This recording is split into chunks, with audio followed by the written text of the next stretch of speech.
The sound of my pen scratching against paper filled the otherwise silent room as I made final adjustments to the blueprint spread before me.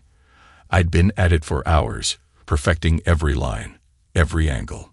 Time held little meaning when I was absorbed in my work. I am Felix Marlowe, a successful architect in my 40s. At least that's what people say.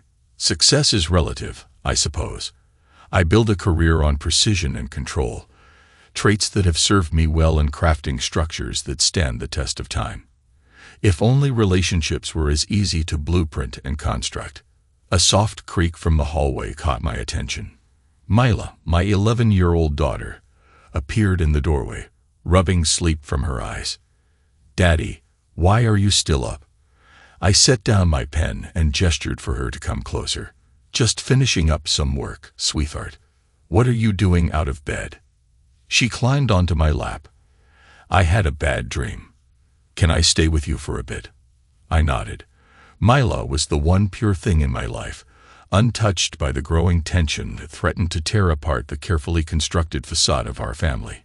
"Where's Mom?" Mila asked, her voice muffled against my chest. I glanced at the clock again. "She's at a work event. Fashion never sleeps, you know." The lie tasted bitter on my tongue. Lena, my wife of 15 years, was indeed at a work event, but the frequency of these late-night engagements had been increasing, and with them, my suspicions. Lena was a striking woman, a fashion designer whose star was rapidly ascending. At 35, she was in her prime, both personally and professionally. I'd watched her career flourish over the past few years, a stark contrast to my own plateau. The resentment I felt was a constant companion, one I tried desperately to ignore. As I held Mila, my mind wandered to earlier that evening. Lena had breezed out the door in a whirlwind of perfume and stilettos, barely sparing me a glance. "Don't wait up, darling," she called over her shoulder. "Big presentation tomorrow. I'll be working late." I'd nodded, forcing a smile. "Good luck," I replied, the words hollow even to my own ears. Now, hours later, I found myself questioning every interaction, every missed dinner, every secret phone call. The doubts that had been gnawing at the edges of my mind were growing stronger, threatening to consume me. "Daddy," Mila's voice pulled me from my thoughts. "Can we have pancakes for breakfast?" I smiled, grateful for the distraction. "Of course, sweetheart. Now, let's get you back to bed." As I tucked Mila in, I heard the faint sound of a car pulling into the driveway. Lena was home. I kissed Mila's forehead and quietly closed her door before making my way downstairs. Lena stumbled through the front door, her cheeks flushed and her eyes bright. "Felix, I thought you'd be asleep by now." I shrugged, keeping my voice neutral. "Had some work to finish up. How was your event?" She waved her hand dismissively, dropping her purse on the entryway table. "Oh, you know how these things are. Lots of schmoozing, lots of champagne." "I'm exhausted." I watched as she kicked off her heels, noting the slight sway in her stance. "You should get some rest. Mila wants pancakes for breakfast." Lena's eyes widened slightly. "Oh, I have an early meeting. I won't be able to join you." I nodded, unsurprised. "Of course. Good night, Lena." As I turned to head back upstairs, Lena called out, "Felix, is everything okay?" I paused, my hand on the banister for a moment. I considered confronting her, demanding answers to the questions that plagued me. Instead, I forced another smile. "Everything's fine. Just tired. Good night." I lay awake in bed, listening to Lena's movements in the bathroom. The sound of running water, the clink of bottles, the rustle of fabric. Each noise felt amplified, a reminder of the growing distance between us. As Lena slipped into a bed beside me, I kept my eyes closed, feigning sleep. She didn't reach out to touch me, and I didn't move to embrace her. We lay there, inches apart yet separated by an ocean of unspoken words and mounting suspicions. The weeks following that sleepless night blurred together in a haze of suspicion and barely contained anger. I threw myself into my work, burying my unease under piles of blueprints and client meetings. But even as I drafted perfect structures on paper, I couldn't ignore the cracks forming in the foundation of my own life. It was Mila who unknowingly provided a catalyst that turned my suspicions into a cold, hard reality. We were having dinner, just the two of us. Lena was away on what she claimed was a business trip. Mila was chattering away about her day at school when she dropped a bombshell. "Oh, and Daddy, I saw Mom yesterday at the park. She was with a man I didn't know." I waved, but I don't think she saw me. The fork I was holding clattered to my plate. "What man, sweetheart? What did he look like?" Mila shrugged, oblivious to the turmoil her words had unleashed. "I don't know. Tall, I guess." They were laughing a lot. I forced a smile, not wanting to alarm her. "I'm sure it was just a work colleague, honey. Eat your vegetables." But inside, I was seething. Lena was supposed to be 2 states away, closing a deal with a major retailer. The lie was so blatant, so careless, that it made my blood boil. Yet even as anger coursed through me, a part of me, the architect, the planner, began to formulate a strategy. That night, after Mila was asleep, I made a call to an old friend. Reed Lawson and I had gone to college together. Before our paths diverged, he into cybersecurity, me into architecture. We hadn't spoken in years. But I knew he owed me a favor. "Reed, it's Felix. Felix Marlowe. Listen, I need your help with something discreet." Reed's voice was cautious but curious. "Felix, it's been a while. What's going on?" I took a deep breath, steeling myself. "I need you to monitor some communications for me. My wife's, to be specific." There was a long pause on the other end of the line. "Felix, that's a pretty serious request." "Reed, please. I wouldn't ask if it wasn't important." Another pause, then a sigh. "All right, send me what you've got. But Felix, be prepared. You might not like what you find." I thanked him and hung up, feeling a mix of relief and dread. The wheels were in motion now. There was no turning back. Over the next few weeks, I became a stranger in my own life. I watched Lena with new eyes, noting every secret glance at her phone, every unexplained absence. She grew more distant, often missing family dinners, and coming home late, reeking of expensive cologne that wasn't mine. Reed's report started trickling in, encrypted messages, carefully worded emails, all pointing to one name. Diego Leclerc, a photographer, apparently. They discussed future plans and next steps. Their conversations maddeningly vague yet unmistakably intimate. I threw myself into my work with renewed vigor, channeling my turmoil into complex designs and ambitious projects.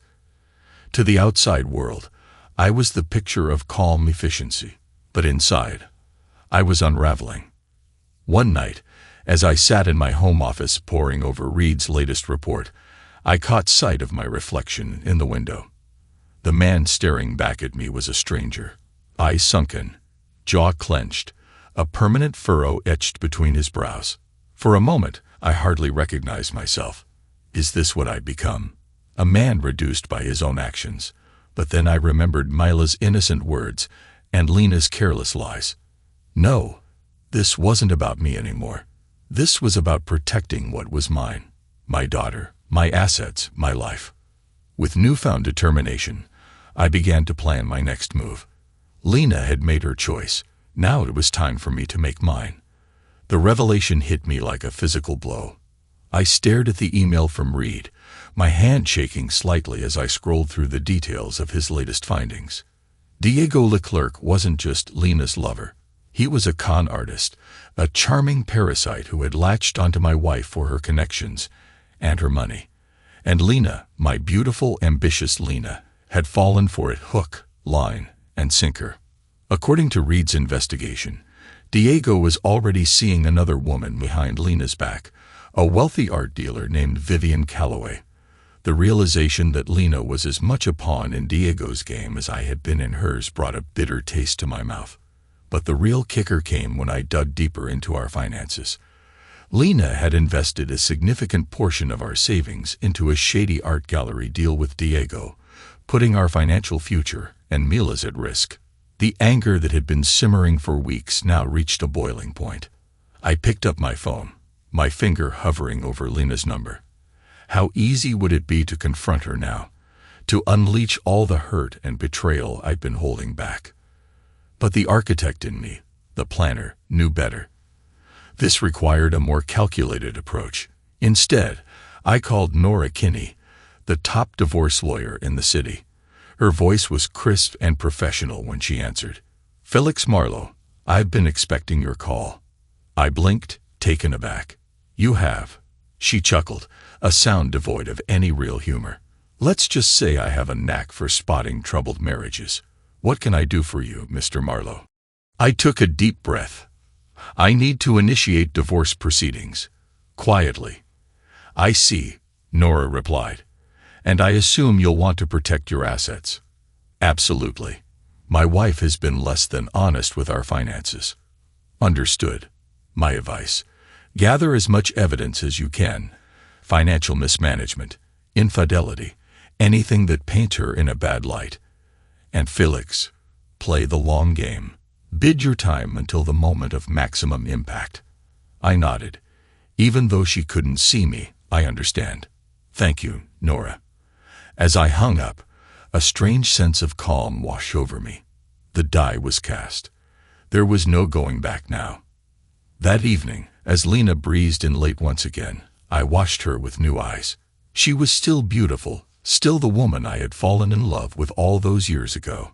But now I saw the cracks in her facade, the slight nervousness in her smile, the way her eyes dart around the room, never quite meeting mine. "How was your day, darling?" she asked, her voice overly bright. I shrugged, keeping my face carefully neutral. "Same as always." "Yours?" "Oh, busy." She waved her hand dismissively. "I'm going to take a shower before dinner." The next morning, I woke before dawn and headed to the gym. It was time for a change, time to shed the complacent, trusting man I had been. As I pushed my body to its limits, I felt a new strength building, not just physically, but mentally. It was there, between sets of punishing squats, that I met Amarovos. She was a force of nature, all lean muscle and steely determination. As she corrected my form, her dark eyes seemed to see right through me. "You're carrying a lot of anger," she observed bluntly. "Want to talk about it?" I hesitated, surprised by her directness. It's complicated." Amarov nodded, understanding in her gaze. "It usually is. But remember this: pain is inevitable. Suffering is optional. You choose how to respond to what life throws at you." Her words struck a chord, resonating with something deep inside me. As I left the gym that day, I felt a shift, subtle but significant. I was no longer just Felix Marlowe, the betrayed husband. I was becoming someone new, someone stronger. That night, as I lay in bed next to Lena, our bodies closed but our hearts miles apart, I made a silent vow. I would not be broken by this betrayal. I would use it, harness it, to rebuild myself into someone better, stronger, more resilient. Let Lena have her affair, her risky investments, her web of lies. I would bide my time, gathering evidence, building my case, and when the moment was right, I would strike swiftly and decisively, leaving no room for doubt or second chances. As I drifted off to sleep, Amarovos' words echoed in my mind. Pain is inevitable. Suffering is optional. I chose not to suffer. Instead, I would rise from the ashes of this betrayal, phoenix-like, ready to face whatever challenges lay ahead. The morning sun filtered through the blinds, casting long shadows across our bedroom. I lay there, perfectly still, listening to Lena's soft breathing beside me. Once that sound had been a comfort. Now it set my teeth on edge. I felt the mattress shift as Lena stirred. "Felix." Her voice was groggy, laced with an uncertainty that was becoming all too familiar. "Are you awake?" I considered feigning sleep but decided against it. "Yes," I replied, my voice carefully neutral. She rolled towards me, her hand reaching out to touch my arm. I fought the urge to flinch away. "I've been thinking," she said, her fingers tracing patterns on my skin. "We should take a trip, just the three of us. You, me, and Mila. Like we used to." I turned to look at her, taking in the hopeful expression on her face. For a moment, I almost felt sorry for her. Almost. "A trip," I echoed, keeping my tone even. "Yes." Lena sat up, her enthusiasm growing. "We could go to that beach house we used to rent. Remember how much Mila loved building sand castles?" I sat up too, maintaining a careful distance between us. "I don't know, Lena. Work is pretty busy right now." Her face fell, but she rallied quickly. "Come on, Felix. It'll be good for us. For our family." I watched as she leaned in, her intentions clear. Once, I would have met her halfway, eager for her touch. Now I felt nothing but a cold detachment as she pressed her lips to mine. The kiss was brief, perfunctory. When Lena pulled back, the confusion in her eyes was evident. "Felix, is everything okay?" I managed a small smile that didn't reach my eyes. "Everything's fine. Just tired." I swung my legs over the side of the bed, effectively ending the conversation. "I'll think about the trip, okay?" As I headed to the shower, I could feel Lena's gaze boring into my back. Good, I thought. Let her wonder. Let her worry.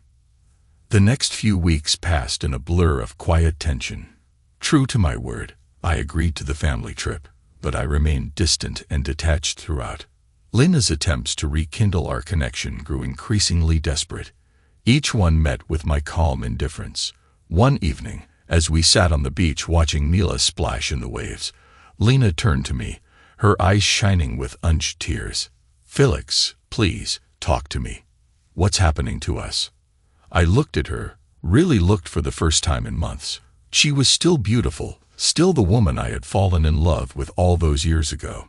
But now I saw the cracks in her facade, the worry lines around her eyes, the slight tremor in her hands. "Nothing's happening, Lena," I replied, my voice soft but firm. "This is just who we are now." As we packed to return home, I overheard Lena on the phone, her voice low and urgent. "Diego, please, I need to see you. Things with Felix, they're not good. I don't know what to do." I smiled to myself. Let her run to Diego. Let her cling to the fantasy while she still could. The truth would hit her soon enough. The weeks following our return from the beach trip were a study in controlled chaos. I watched from a distance as Lena's carefully constructed world began to crumble, piece by piece. It started with whispers at her fashion shows, subtle glances, and hushed conversations that would stop abruptly when Lena approached. I had been busy, planting seeds of doubt, spreading rumors through carefully chosen channels. Nothing too overt, nothing that could be traced back to me, just enough to make people question, to make them wonder about the woman they thought they knew. Lena noticed, of course. How could she not? The invitations to exclusive events began to dry up. Her phone, once constantly buzzing with calls and messages, grew eerily quiet. I watched as she checked it obsessively, her brow furrowed in confusion and growing panic. "Felix," she said one evening, her voice trembling slightly, "have you heard anything strange about me?" I looked up from my blueprints, the picture of innocence. "Strange? What do you mean?" She wrung her hands, a nervous habit I hadn't seen in years. "I don't know. People are acting different, distant. I can't explain it." I set down my pen, giving her my full attention. "I'm sure it's nothing, Lena. You know how fickle the fashion world can be." She nodded, not looking convinced. "Maybe you're right. It's probably nothing." But it wasn't nothing, and we both knew it. The isolation grew day by day. I watched as Lena's friends began to pull away, making excuses to avoid her calls, canceling plans at the last minute. Her professional contacts became harder to reach. Her projects put on hold for reasons that were never quite explained. Through it all, I maintained my composure, the supportive husband, concerned but not overly so. Inside, though, I was satisfied. The architect in me appreciated the slow, methodical dismantling of Lena's life. It was like watching a building collapse in slow motion, each support beam giving way one by one. The final blow came on a Tuesday afternoon. I was in my home office when I heard the front door slam, followed by the sound of Lena's heels clicking rapidly across the hardwood floor. She burst into the room, her face pale, her eyes wild. "Felix," she gasped, "I need to talk to you. It's important." I leaned back in my chair, gesturing for her to continue. "What's wrong, Lena?" She collapsed into the chair across from me, her usual grace abandoned. "It's Diego. The art gallery project. It's gone wrong. All the money. It's gone." I raised an eyebrow, the picture of surprise. "Gone? What do you mean gone?" Lena's words tumbled out in a rush, a confession long overdue. She told me about the affair, about Diego's promises of love and fortune. She told me about the investment, the risk she had taken with our savings. And finally, she told me about Diego's betrayal, how he had disappeared, taking the money and leaving her to face the consequences. As she spoke, I felt a strange sense of detachment. It was as if I was watching a play, observing the drama unfold from a safe distance. When she finished, her face streaked with tears, I simply nodded. "I see," I said, my voice calm and measured. "And what do you want me to do about it, Lena?" She looked at me, shock replacing the desperation in her eyes. "Do? Felix, we've lost everything. Don't you understand?" I stood up slowly, walking around the desk to stand in front of her. "No, Lena. You've lost everything. Your lover, your money, your reputation. You broke it. Now you'll live in the ruins." The color drained from her face as the full impact of my words hit her. "Felix, what are you saying?" Without a word, I reached into my desk drawer and pulled out a thick envelope. I handed it to her, watching as she opened it with trembling hands. Her eyes widened as she scanned the contents. Divorce papers, meticulously prepared and ready to be filed. How long have you known?" she whispered. "Long enough," I replied, my voice devoid of emotion. "Long enough to protect myself and Mila. You'll find the terms are quite clear. You get nothing, Lena. And I'm filing for full custody of our daughter." Lena's face contorted with rage and despair. "You can't do this. I'll fight you, Felix. I'll tell everyone what you've done." I smiled a cold, humble expression. "Go ahead. Tell them. Tell them how you betrayed your husband, how you gambled away our savings on your schemes. I'm sure they'll be very sympathetic." As the fight drained out of her, replaced by bone-deep weariness, I felt a twinge of something, regret. Pity? I pushed it aside. There was no room for weakness now. "You have until the end of the week to move out," I said, turning back to my desk. "I suggest you start packing." As Lena stumbled out of the room, her sobs echoing through the house, I sat back down at my desk. I had work to do, after all. A life to rebuild. A daughter to protect.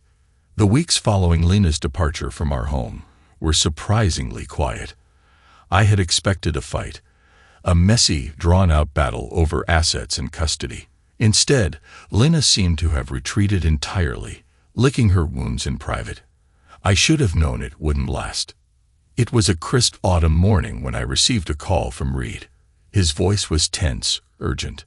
"Felix, we've got a problem. Diego's back in town." I felt my stomach drop, even as my mind raced to analyze this new development. "What do you mean he's back?" I thought he'd disappeared with the money. Reed's eye crackled over the line. "Apparently, things didn't go as planned with that art dealer Vivian. He's broke, desperate, and he's reached out to Lena." I closed my eyes, pinching the bridge of my nose. Of course, Diego would come crawling back now, looking for one last score, and Lena, broken and desperate for validation, would welcome him with open arms. What are they planning? I asked, though I already had a sinking feeling. I knew the answer. From what we can gather, Diego's pitched her some new scheme, a new art venture, supposedly foolproof this time. He's convinced her to invest what little she has left. I let out a humble laugh. And let me guess, he needs more. He needs her to get money from me. Got it in one, Reed confirmed. Felix, what do you want to do? I leaned back in my chair, considering my options. I could let this play out, watch as Lena dug herself even deeper, but something in me rebelled at the thought. This had gone on long enough. Get me everything you can on Diego's illegal activities, I said, my voice hard. Every shady deal, every fraudulent transaction. I want it all. You got it, Reed replied. What are you planning? I smiled. I'm going to end this once and for all. The next few days were a flurry of activity. Reed worked tirelessly, compiling a damning dossier on Diego's criminal enterprises. I, in turn, carefully arranged for this information to find its way into the hands of the proper authorities. It was almost climactic when it happened. A brief news item, tucked away in the local paper. Local artists arrested on fraud charges. Diego's smug face stared out from the grainy photograph, his charm unable to save him now. The persistent ringing of my phone pulled me from a fitful sleep. I glanced at the clock. Only one person would dare call at this ungodly hour. With a sigh, I reached for the phone, already knowing what I'd hear on the other end. Felix. Lena's voice was small, broken, a far cry from the confident, vibrant woman I'd once known. Felix, please. I need your help. I sat up in bed. What is it this time, Lena? She broke down then, her sobs echoing through the line. Between gasps, she painted a picture of her dire situation. Facing criminal charges, completely isolated, her world crumbling around her. I'll repay you, Felix. I swear I will. I'm still Mila's mother. Please, for her sake. I closed my eyes, letting her words wash over me. Once, not too long ago, those tears would have moved me. I would have rushed to her side, eager to play the hero. But now, I felt nothing but a cold, hard resolve. Lena, I interrupted her tearful monologue. Stop. Just stop. She fell silent, likely shocked by the steel in my voice. I'm not going to help you, I continued. Not this time. Not ever again. But Felix, Lena pleaded, you made your choices. You chose Diego over me, over our family. You chose to gamble with our savings, to lie, to cheat. And now you're facing the consequences of those choices. I could almost see her flinch at my words, harsh but true. What about Mila? She whispered, playing her last card. She needs her mother. For a moment, I felt a flicker of doubt. But then I remembered the pain in Mila's eyes when Lena had walked out, the confusion as she tried to understand why Mommy wasn't coming home. Mila will always know you're her mother, Lena.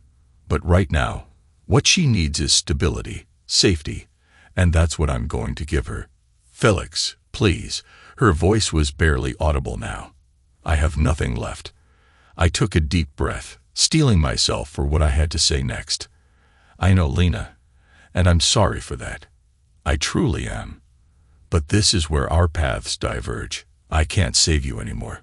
I won't. There was a long silence on the other end of the line.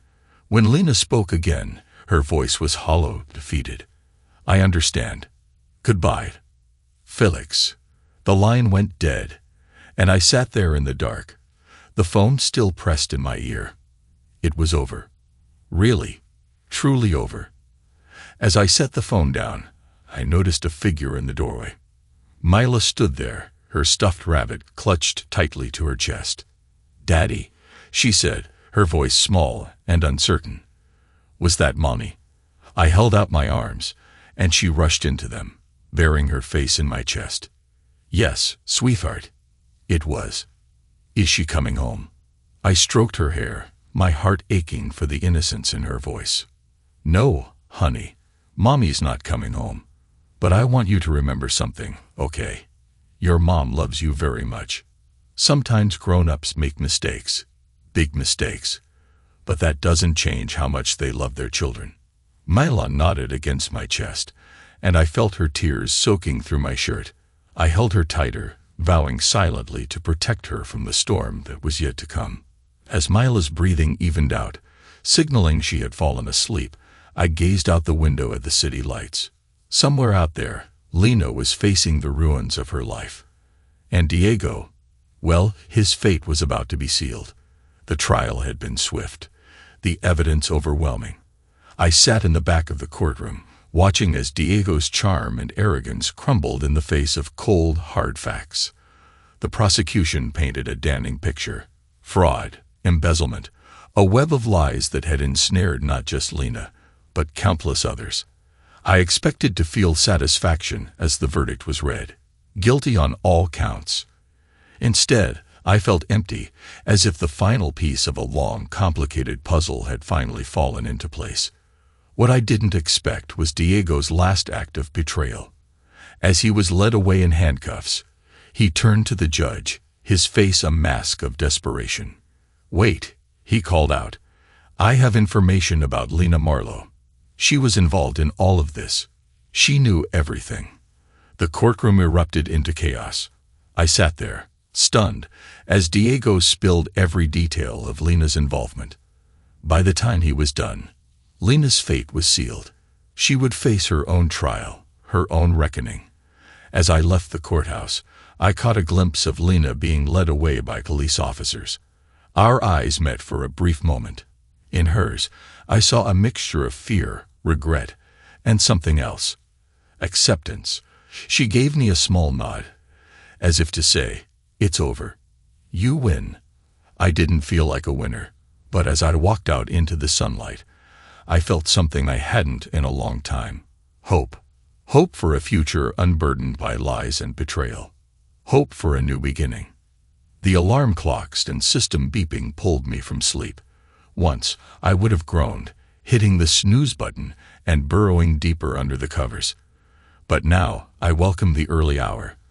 I slipped out of bed, careful not to wake Mila, who had crawled in sometime during the night. Another nightmare, no doubt. They were becoming less frequent, but still, they persisted. The house was quiet as I made my way to the kitchen, the soft padding of my bare feet the only sound.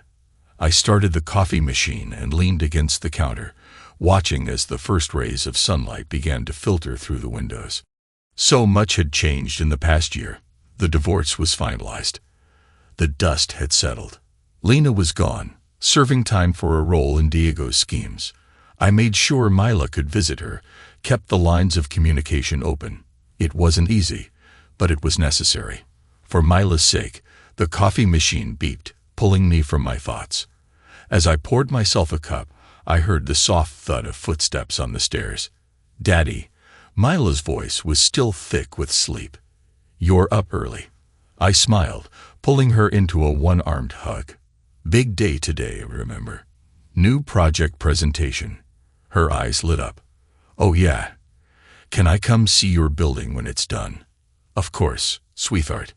You'll be my VIP guest at the grand opening." As I helped Mila get ready for school, I marveled at her resilience. She had weathered the storm of our family's implosion with a strength that continually amazed me. Sure, there were tough days, moments when the absence of her mother hit her hard. But overall, she was thriving. I dropped Mila off at school and headed to the office, my mind already racing with last-minute details for the presentation. This project was my biggest yet. A sustainable, mixed-use development that would revitalize a neglected part of the city. It was ambitious, risky even, but I was ready for the challenge. As I walked into the conference room, I caught sight of my reflection in the glass. The man staring back at me was a far cry from the broken, betrayed husband of a year ago. My shoulders were straight, my jaw set with determination. I looked confident, strong. The presentation went off without a hitch. As I fielded questions from the investors, I felt a surge of pride. This was what I was meant to do: create, build, leave my mark on the world. As the room emptied, I felt a hand on my shoulder. I turned to see Amara, a smile playing on her lips. "Knocked it out of the park, Felix," she said, her eyes twinkling. I knew you had it in you. I grinned, feeling a warmth spread through my chest. Amara had been my rock through everything, pushing me when I needed it, offering a shoulder when things got tough. Our relationship had deepened over the past year, evolving into something I couldn't quite define. It was romantic, not exactly, but it was important, vital. Couldn't have done it without you, I replied. Your tough love got me through some dark days. She punched my arm playfully. Don't go soft on me now, Marlo. We've got a city to rebuild, remember? As we walked out of the office together, discussing plans for celebratory drinks later, I felt a sense of contentment wash over me. This was my life now, full of purpose, meaningful connections, hope. Later that evening, as I tucked Mila into bed, she looked up at me with those big, serious eyes of hers. Daddy, she said, her voice small. Do you think Mommy misses us? I sat on the edge of her bed, choosing my words carefully. I'm sure she does, sweetheart. Very much. Do you miss her? I paused, considering. Did I miss Lena? The woman she used to be, perhaps. The family we once were. But the pain, the betrayal. No, I didn't miss that at all. I missed the good times we had. But you know what? We're making new good times now. You and me. And that's pretty special, don't you think? Mila nodded, a small smile playing on her lips. Yeah, it is. As I kissed her good night and turned out the light, I thought about Lena. Last I'd heard, she was keeping her head down in prison, attending therapy sessions, trying to piece together some semblance of a future. It was a quiet end to a once vibrant life. I made my way to the balcony of our new home, a glass of whiskey in hand. The city sprawled out before me, a twinkling tapestry of lights and shadows. Somewhere out there, my next project was waiting to take shape. Somewhere out there, countless stories like mine were unfolding, lives falling apart, others being rebuilt. I thought about the journey that had brought me here, the betrayal, the pain, the long nights of doubt and anger, but also the growth, the self-discovery, the unexpected friendships. As I stood there, the cool night air on my face, I realized something. The wounds Lena had inflicted would never fully heal. They would always be a part of me, a reminder of what I had lost and what I had gained. But I was no longer defined by those wounds. I had taken the broken pieces of my life and built something new, something stronger. A career that fulfilled me, a home filled with love and laughter, a future bright with possibility. I raised my glass to the city, to the future, to the man I have become. Some lives fall apart. I murmured to the night. Others are rebuilt stronger. I chose the latter. And as I turned to go back inside, to the warmth of the home I had created, I felt a sense of peace settle over me. The story of Felix and Lena Marlowe was over. But my story was just beginning. Thanks to everyone who took the time to listen to today's stories. If you enjoyed it, please consider liking and subscribing if you haven't already. Feel free to share your thoughts on the events in the comments below. Take care.